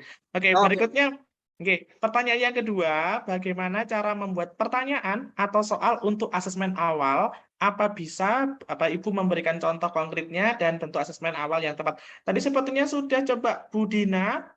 Bu Dina, halo. Ya, Mas Nah, Agus. tadi kayaknya ada yang Ibu Dina tadi yang dua pertanyaan di kelas bawahnya kayak gitu tadi. Masih Iya. ingat? Coba diulangi lagi. Oke, bagaimana cara membuat pertanyaan Heeh. atau soal untuk asesmen awal? Silakan Bu. Jadi seperti juga yang disampaikan Bu Yuli ya Mas Agus, kalau Iya, terkait dengan asesmen awal ini kembali lagi ke gurunya. Artinya tidak ada patokan yang harus begini, harus begitu gitu ya. Jadi intinya asesmen awal itu kan menggambarkan si anak ini pada posisi level mana gitu untuk seperti mempelajari sebuah materi gitu. Jadi kalau misalkan secara konkretnya, jadi ada 10 pertanyaan tadi yang sudah juga saya bahas, misalkan di semester 2 ya, ini kan semester 2 sekarang. Nah, 10 pertanyaan ini misalnya terkait dengan bilangan misalnya ya, dengan bilangan. Nah, itu kita buat 2 pertanyaan itu di kelas 4 semester 2 yang termasuk bilangan gitu. Kemudian 6 soal itu di materi bilangan kelas 5 di semester 2. Kemudian yang berapa soal ya? 2 lagi itu yang akan kita sampaikan di kelas 6 ini. Kalau bilangan kelas 6 kan sudah agak sulit ya, misalkan kayak apa itu sifat-sifat penjumlahan kayak gitu, kemudian juga mungkin akar kuadrat dan sebagainya itu yang kita bisa lakukan gitu Mas Agus. Jadi ada level-level gitu. Nanti kalau setelah kita menganalisa dari jawaban anak-anak gitu, kita analisa ternyata si anak ini ternyata masih di level mengerjakan yang kelas 5 ternyata juga belum bisa, yang kelas 6 belum bisa, berarti kan dia masih berada di posisi kelas 4 gitu Mas Agus. Maka si anak ini kan dia butuh perlakuan khusus. Iya. Ya, jadi mungkin dia ada pendampingan khusus, dia ada tambahan jam lagi gitu, tambahan gitu. Mungkin di akhir pembelajaran dia temennya misalkan boleh pulang, dia ditahan sebentar, atau waktu istirahat dia diberi ini semacam pelajaran tambahan gitu. Iya, mungkin seperti itu. Kemudian karena kenapa Mas Agus harus seperti itu? Karena begini. Misalnya nih si anak yang di level kelas 4 aja dia tuh belum bisa. Tapi kita nggak mau tahu gitu. Secara klasikal aja kita udah pokoknya ngajarnya kita di level kelas 6 gitu kan. Si anak ini Mas Agus, dia hanya duduk, diam, mendengarkan, dan dia tidak dapat apa-apa. Tidak dapat pembelajaran bermakna apapun gitu kan. Tetapi ketika kita sebagai guru itu bisa memperlakukan mereka sesuai dengan levelnya, walaupun cuma sedikit Mas Agus hari itu, ketika kita membelajarkan dia bilangan di awal, dia akan dapat. Walaupun itu tidak sama dengan temennya, yang temennya mungkin udah tapi walaupun gini, lebih baik dia dapat sedikit tapi bermakna daripada dia nggak dapat apa-apa gitu. Iya, kalau kita paksakan di levelnya kelas 6 yang sudah materi bilangannya udah level tinggi ya. Kalau di anak SD kan paling tinggi ya kelas 6. Dia nggak dapat apa-apa, dia cuma duduk bengong, dia nggak tahu, wong dia level kelas 4 aja belum bisa, kita paksakan di level kelas 6 kan gitu kan logikanya benar. ya. Iya, betul. Lebih baik Jadi nggak boleh maksa Bu ya. Nah, kita benar. matangkan di level kelas 4. Walaupun Pertanyaan tadi cuma bervariasi ya, dari kelas 4, kelas 5, dan kelas 6. Betul, begitu secara konkretnya seperti itu. Tapi itu kembali lagi ke Bapak Ibu guru hebat yang nanti mendesain sendiri, bisa dengan kuis seperti tadi, seperti yang saya sampaikan tadi, mungkin permainan atau lempar lempar kata tanya atau bagaimana, monggo begitu Mas Agus. Oke, terima kasih Bu Dina. Nah, kan terjawab sudah nih kita nih ya. Kegalauan penasaran kita semua tentang asesmen awal sudah mulai nih kita tahu. Oke, berikutnya saya akan persilahkan Bapak Ibu peserta, Bapak Ibu guru, hebat semuanya. Coba kalau ingin langsung mau bertanya, boleh open kameranya, boleh raise hand-nya, mungkin. Ayo, kalau open kamera saya lihat nih, oh siapa nih yang udah siap bertanya nih. Oke, ayo. Oke. Ada Bu Dwi Kuntari, sudah raise hand. Ibu Dwi Kuntari, halo, selamat malam.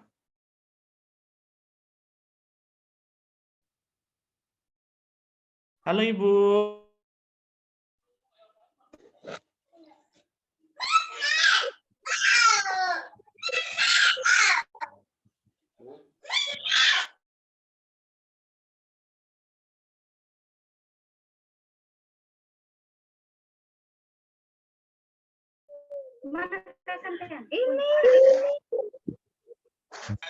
Lili bisa open mikrofonnya.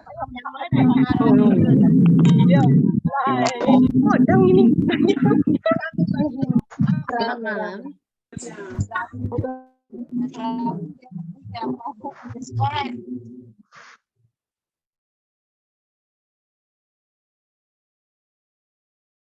Halo Ibu Lili, bisa di unmute?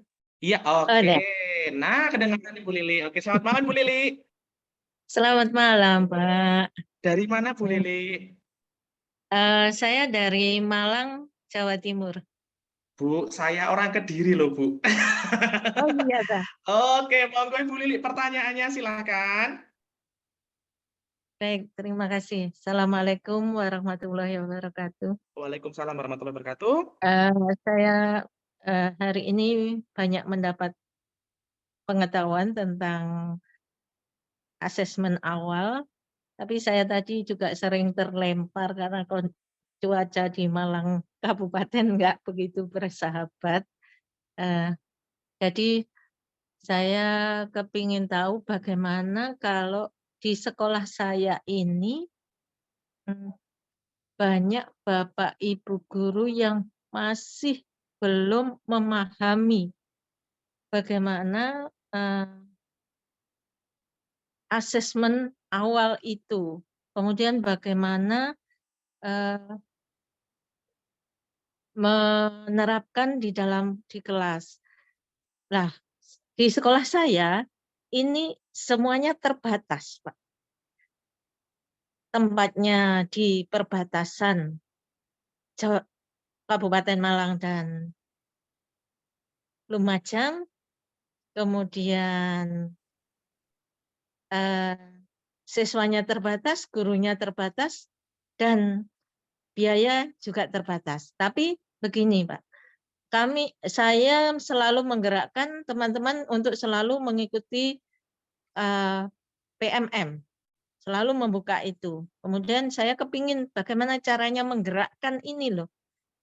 Mohon mungkin dari praktek Bapak Ibu yang sudah praktek baik itu bisa menggerakkan bagaimana caranya supaya teman-teman ini bisa memahami. Terima kasih itu Pak. Oke, terima kasih Bu Lili. Nah, gimana menggerakkan kawan-kawan ya tentang agar melaksanakan asesmen awal. Coba Ibu Yuli.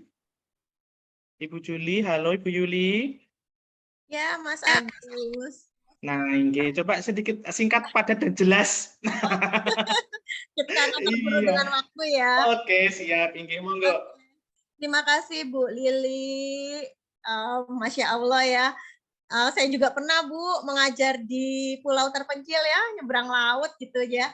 Insya Allah bisa memahami juga ya kondisi keterbatasan yang ada gitu ya. Dengan listrik yang juga tidak ada dulu di daerah Belitung, Ibu. Jadi saya pernah ditempatkan di Belitung ya. Baik Ibu Lili, sangat ini ya motivasinya gitu ya, terus keinginannya tuh sangat bagaimana ya, benar-benar positif ya, sehingga sampai mau menggerakkan orang lain ini Mas Agus ya, rekan-rekan sejawat gitu ya, untuk bagaimana menerapkan pembelajaran yang mungkin berpihak pada murid begitu ya Bu Lili ya. Nah, seperti itu. Oke, di sini kita sebagai guru ya Ibu, tentunya pola-pola komunikasi harus dibangun juga dengan baik gitu ya. Sehingga ketika kita mengajak gitu ya, jangan sampai kemudian akan timbul efek negatif gitu ya, hubungan yang renggang atau seperti apa. Maka yang mungkin kita lakukan adalah kemudian membicarakan ini kepada kepala sekolah gitu ya, orang-orang pemangku kepentingan gitu yang mempunyai peran untuk ke guru-guru tersebut gitu ya untuk pembelajaran. Atau begini Bu, kalau misalnya Ibu punya contoh dulu saya orang dari Bekasi gitu ya Bu, ke Belitung ya Bu. Saya tuh juga pengen gitu teman-teman, ayo yuk kita mulai gitu dengan sesuatu yang baru gitu kadang-kadang ya Bu ya. Yang kadang-kadang tuh teman-teman tuh ajak gitu. Ah ya udah belajar itu ya textbook gitu ya. Padahal kita pengen sesuatu yang baru, bagaimana mengajaknya. Kalau dulu yang saya lakukan Bu, waktu di daerah terpencil gitu ya Bu, saya melakukan pendekatan yang benar-benar bagaimana siswa saya itu bisa terbuka, dalam artian kita bisa menjadi teman gitu ya, bisa menjadi manajer gitu ya istilahnya. Manajer itu manajerial ya Bu ya, bisa posisi teman gitu ya, bisa posisi guru. Nah, kemudian teman-teman saya itu melihat waktu itu, ketika saya itu melakukan bentuk-bentuk model pembelajaran yang misalnya bermain peran, waktu itu PPKN ya Bu, ketika ada pembelajaran yang materinya tentang kehakiman, keadilan gitu ya, ada yang menjadi hakim gitu ya. Nah, teman-teman itu kemudian lihat gitu, saya share gitu kan, ada grup ya Bu. Biasanya di sekolah itu ada grup dinas ya Bu ya.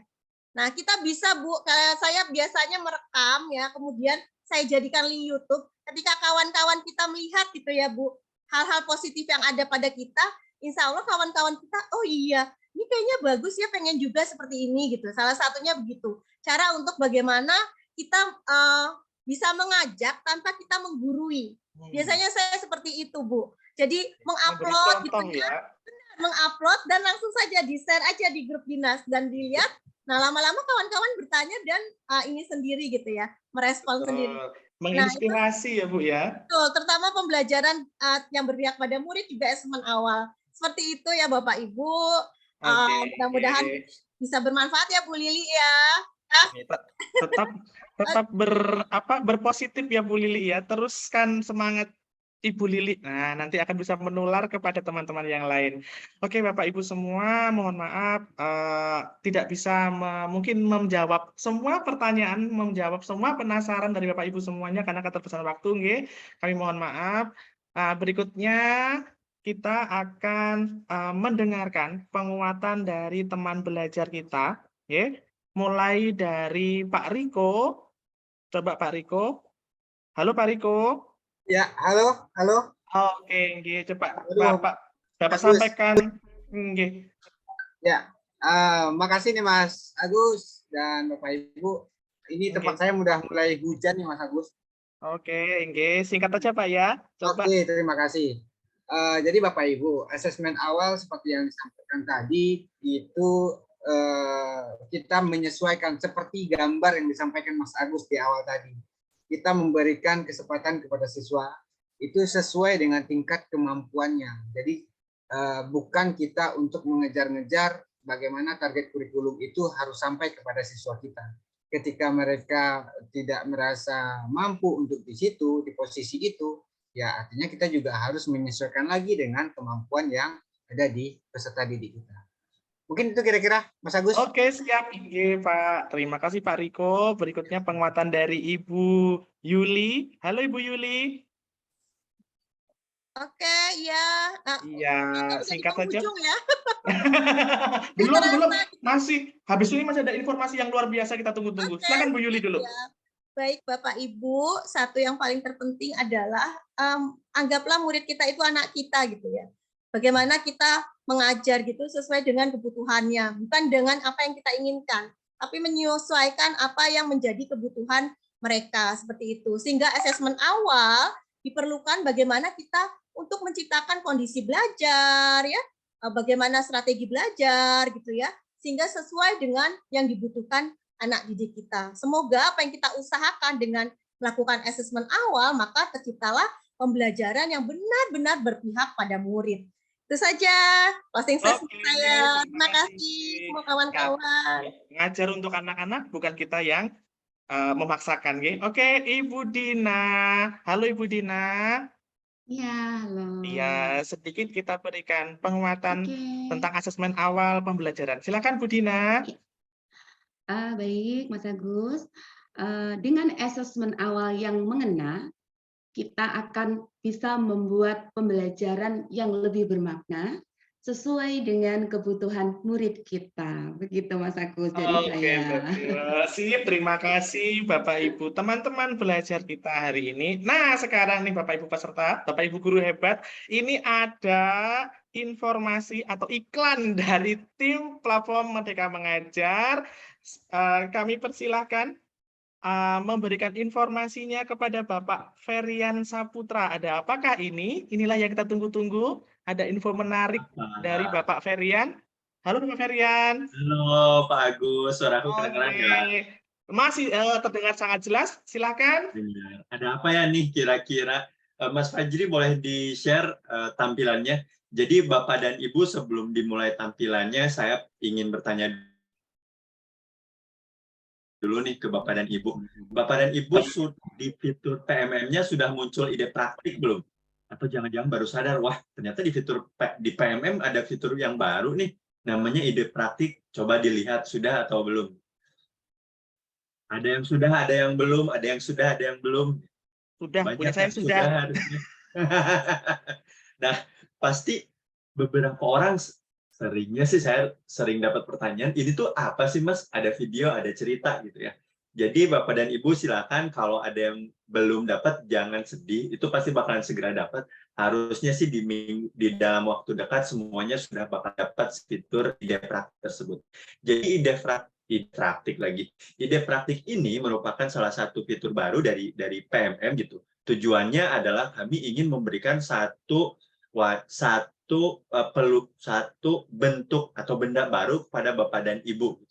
Isinya adalah video bukti karya dan cerita praktik, tapi yang sudah dikurasi, yang sudah kami sesuaikan dengan relevansi Bapak dan Ibu. Misalnya sekarang lagi awal semester baru, nanti kami pilihin nih video-video yang berkaitan dengan assessment, video-video yang berkaitan dengan orientasi semester baru gitu.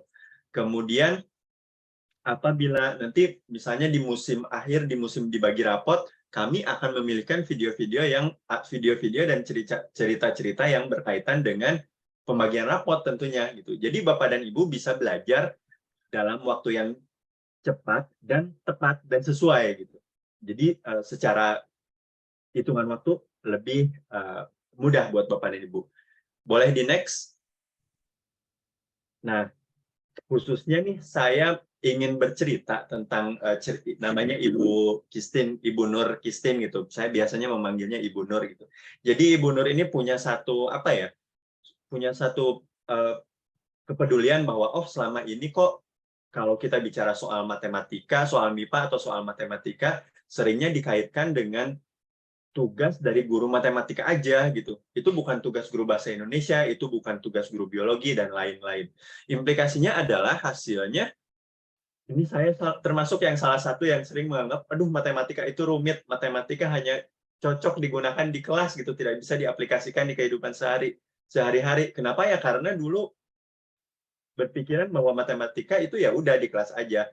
Nah, Ibu Nur juga punya pemikiran yang serupa bahwa seharusnya matematika nggak cuma di kelas kok. Matematika bukan cuma tanggung jawab guru matematika, tapi bisa juga menjadi tanggung jawab semua guru, termasuk guru non-matematika. Gitu. Jangan-jangan guru bahasa Indonesia di sela-sela pembelajarannya bisa kok berbicara soal matematika. Gitu. Karena kan matematika nggak cuma soal rumus-rumus yang pangkat-pangkat, bahkan kemampuan kita untuk mengingat, Ferian lahirnya di bulan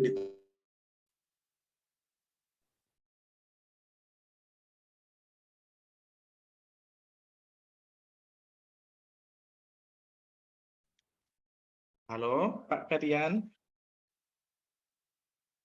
Sepertinya terlempar dari room ini.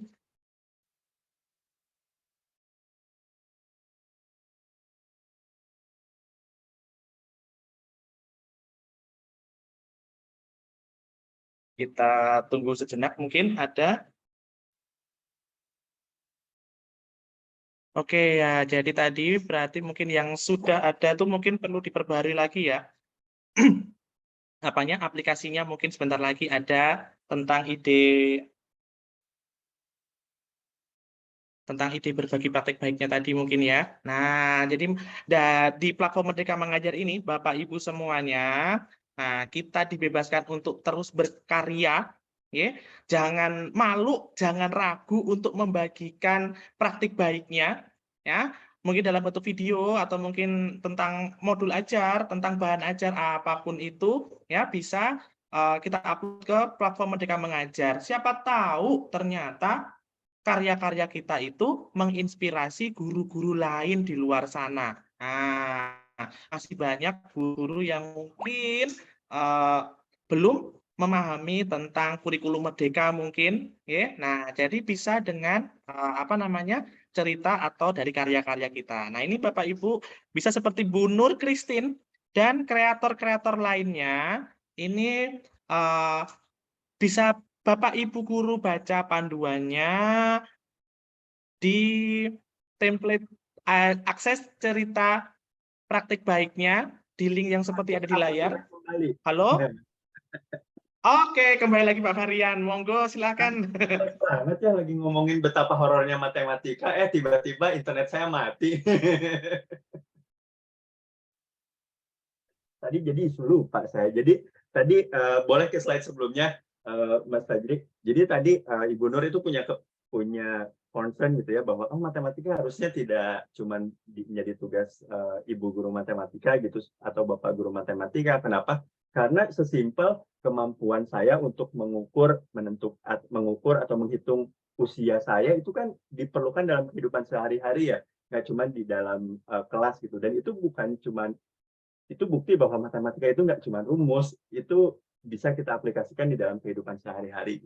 Nah, akhirnya Ibu Nur punya mimpi seperti itu, akhirnya dia mengajak teman-temannya untuk bicara soal, yuk Bapak dan Ibu, gitu, bahwa matematika ini nggak cuma tugas guru matematika kok, gitu. MIPA ini nggak cuma soal hitung-hitungan aja, gitu.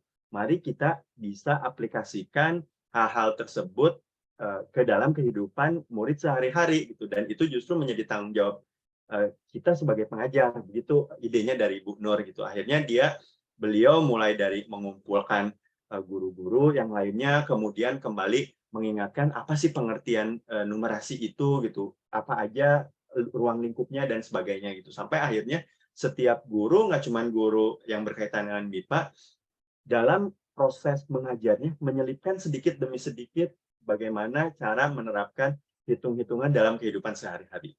Saya yakin Bapak dan Ibu juga punya ide yang nggak cuma berkaitan dengan hitung-hitungan, tapi ide-ide lainnya gitu. Kayak Bu Dina misalkan tadi bagaimana memanfaatkan post-it gitu. Kalau saya post-it cuma disimpan aja buat jadi pengingat gitu. Tapi ternyata di tangan Bu Dina itu bisa menjadi hal lain gitu.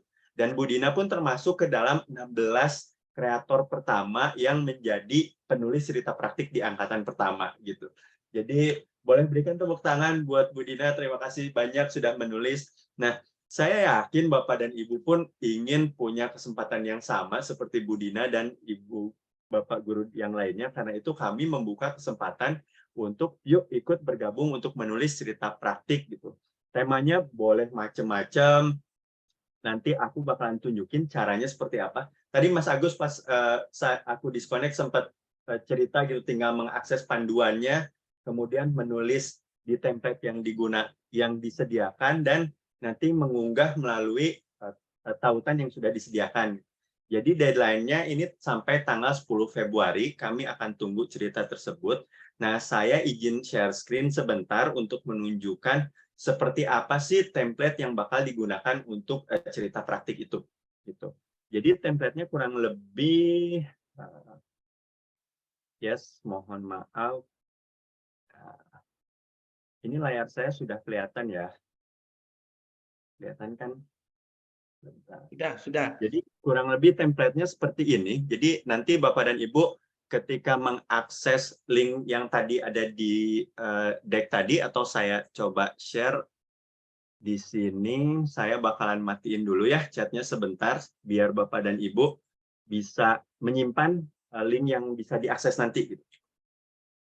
Ini silakan di copy, kemudian disimpan di mana aja, boleh di-share di grup, boleh di-share ke teman-teman yang lain, itu silakan. Jadi di sini sudah ada template yang bisa digunakan, nanti Bapak dan Ibu silakan pilih file, kemudian pilih unggah, download, unduh atau download, gitu. Nanti silakan dalam bentuk Microsoft Excel. Kenapa sih dalam bentuk Microsoft Excel? Karena nanti ketika menulis cerita praktik sudah ada ketentuan-ketentuannya. Jadi kami ingin komposisi cerita praktiknya itu rata, gitu. Jangan sampai pembukaannya penuh banget, penutupnya penuh banget, nanti nggak sesuai gitu. Karena dalam cerita praktik ini harus pas nih komposisinya. Kenapa harus pas? Supaya nanti ketika Bapak dan Ibu lihat nih di dalam aplikasinya, nih seperti ini ya. Ini ceritanya Ibu Dina nih. Jadi pas, jadi semuanya itu nggak berlebihan, nggak kurang. Karena tujuan kami adalah Bapak dan Ibu guru pembaca bisa menghabiskan waktu cukup maksimal 10 menit, tapi mereka sudah mendapatkan gambaran atau praktik yang harus dilakukannya seperti apa. Gitu. Kemudian nanti silakan diisi nama lengkapnya, kemudian email belajarnya apa. Kemudian setelah itu, apabila Bapak dan Ibu merasa bingung menggunakannya, aduh saya tuh bingung nulis judul tuh harus gimana ya? Nulis paragraf pengait itu atau harus gimana ya? Nanti Bapak dan Ibu bisa membaca dulu panduan yang sudah kami sediakan. Tapi kalau misalkan Bapak dan Ibu sudah terbiasa menulis, sudah, Mas ini mah kerjaan saya sehari-hari nulis mah, nggak perlu deh baca panduan. Gitu. Nggak apa-apa, silakan langsung menulis juga nggak masalah. Gitu. Namun di dalam panduan ini kami juga menyediakan contoh-contoh. Tapi kalau misalkan ternyata Bapak dan Ibu sudah punya fitur ide praktiknya, dapat langsung membaca contoh yang ada di ide praktik. Kemudian nanti setelah selesai nih, semuanya selesai, Bapak dan Ibu bisa mengunggah juga di link yang sudah kami sediakan di sini. Jadi selama Bapak dan Ibu bisa mengakses file ini, insya Allah Bapak dan Ibu aman dan sudah tahu nih kemana-kemana saja arahnya. Gitu. Nah, pesan saya adalah Bapak dan Ibu jangan lupa untuk memperhatikan batasan-batasan ketika menulis. Jadi, kami sudah menyediakan batasan-batasannya di sini. Jadi, ketika menulis paragraf pengait, jangan sampai angkanya di sininya berubah menjadi 200 atau 180 gitu. Jadi, supaya tadi proses membacanya menjadi pas dan nyaman. Mungkin itu saja yang dapat saya sampaikan karena waktunya sudah lebih 5 menit. Terima kasih Bapak dan Ibu. Terima kasih juga Pak Agus atau Mas Agus yang sudah tadi membantu ketika saya disconnect sebentar. Mudah-mudahan saya bisa mendapatkan banyak cerita-cerita praktik bagaimana Bapak dan Ibu mengimplementasikan atau kegiatan mengajar di kelas dari berapa nih yang hadir? Sekitar 900 yang hadir ya di sini gitu. Dan Bapak dan Ibu di sini tidak saling berkompetisi, bukan kompetitor. Jadi kalau misalkan nanti Bapak dan Ibu punya teman, terus pengen nulis bareng, pengen belajar bareng, itu silahkan. Kalau cerita praktiknya semuanya bagus, setelah dan lolos kurasi, itu semuanya bakalan kita tampilkan di PMM. Itu tadi, itu yang bisa saya sampaikan. Terima kasih. Saya kembalikan ke Pak Agus. Assalamualaikum warahmatullahi wabarakatuh. Waalaikumsalam warahmatullahi wabarakatuh. Wah, luar biasa informasi yang menarik Bapak Ibu. Ini Pak Ferian, ini ya temanya umum ya, maksudnya apapun boleh ya kita tulis. Oke. Betul Pak Agus, temanya umum. Jadi di dalam panduan ada tema yang sudah kami tetapkan gitu, tapi di luar itu Bapak dan Ibu boleh menulis sesuai tema yang dikuasai oleh Bapak dan Ibu. Itu monggo silakan. Oke, nah Bapak Ibu semua kesempatan, jangan sia-siakan ya. Oke, nah selanjutnya saya ingin mengajak Bapak Ibu guru semua untuk tenangkan diri sejenak, lalu pikirkan dari webinar ini pengetahuan apa yang ingin Bapak Ibu dalami. Yang kedua, langkah nyata apa yang akan dilakukan untuk mempraktikkan asesmen awal pembelajaran. Bisa diisi di link yang sudah tim masukkan ke kolom komentar. Oke. Mohon maaf ada hujan di tempat saya. Kalau suaranya kurang jelas ya. Nah, itu bisa Bapak Ibu akses di link di di kolom chat.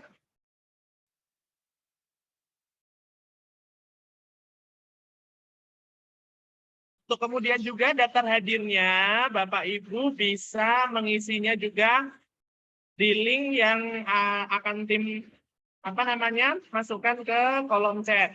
Oke. Nah, Bapak Ibu semua, ya kita sudah ada di penghujung acara. Mohon maaf kita lebih dari waktu yang ditetapkan ya. Nah, sebelum mengakhiri webinar ini, izinkan saya untuk sekali lagi berpantun. Nah, saya maksa kali ini Bapak Ibu ya. Bapak Ibu harus mendengarkannya karena pantun ini sudah saya buat dari sore tadi. Ya. Oke. Kucing berlari mengejar tikus, tikus sembunyi di balik batu bata. Nama saya Agus, mohon maaf jika tadi ada salah kata. Ke pasar membeli labu, labu dibelah, manis rasanya. Terima kasih Bapak Ibu, sampai jumpa di webinar selanjutnya.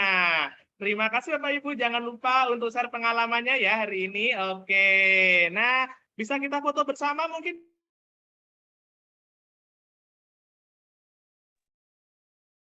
Ya, baiklah saya akhiri webinar kali ini. Wassalamualaikum warahmatullahi wabarakatuh. Sehat-sehat untuk kita semua Bapak Ibu ya. Sampai ketemu lagi di webinar selanjutnya. Oke, terima kasih. Waalaikumsalam. Terima kasih Mas Agus sudah Terima kasih. Terima kasih.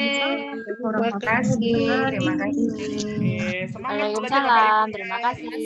Yuk besok kita praktekkan asesmen pembelajaran.